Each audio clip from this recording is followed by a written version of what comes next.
C'est un immense chantier de près de 800 millions d'euros qui occupera plus de 500 ouvriers par jour. La construction de la nouvelle centrale du Ricanto est en cours à Ajaccio. Elle devrait permettre d'assurer l'approvisionnement énergétique de 130 mégawatts, soit 20% de la consommation annuelle de l'île. Visite de chantier signée Marie-France Giuliani avec Clément Tronchon. On l'attend depuis 20 ans, cette centrale électrique, depuis le blackout. Elle commence à sortir de terre. Visite avec EDF PEI du plus imposant des chantiers de Corse. Dans ces fosses seront installés les 8 moteurs de production électrique. On achève les fondations et il a surtout fallu conforter le terrain.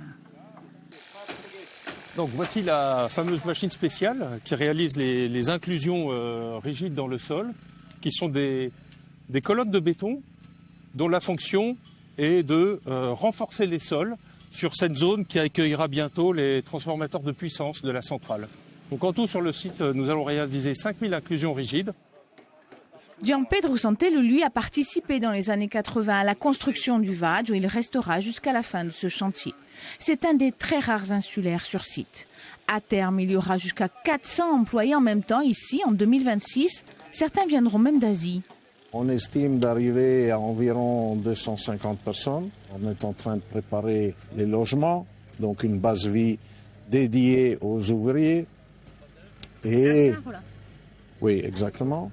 C'est une obligation légale au vu de ses effectifs. Une infirmière de chantier assure une présence non-stop. Urgence, prévention, elle apporte des soins, mais aussi de l'écoute. C'est quasiment la seule femme ici. Aujourd'hui, c'est vrai que les compagnons viennent me voir pour des petites choses ou même les personnels de bureau, mais rien en lien avec le travail, c'est très rare. Pour l'instant, pas d'accident notable, ça roule. Ceux qui peinent à rouler, ce sont les engins.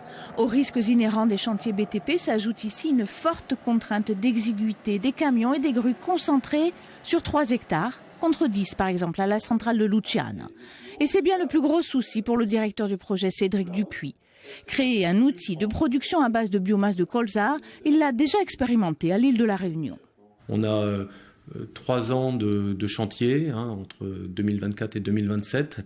Une mise en service prévue progressivement, moteur par moteur, à partir de fin 2027 pour pouvoir avoir une centrale complètement en service et arrêter la centrale du Vazio en 2028 définitivement.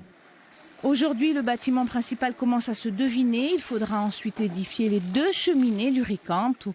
Elles devraient émettre beaucoup moins de poussière et de soufre que les vieilles rouges et blanches, 45 ans d'âge.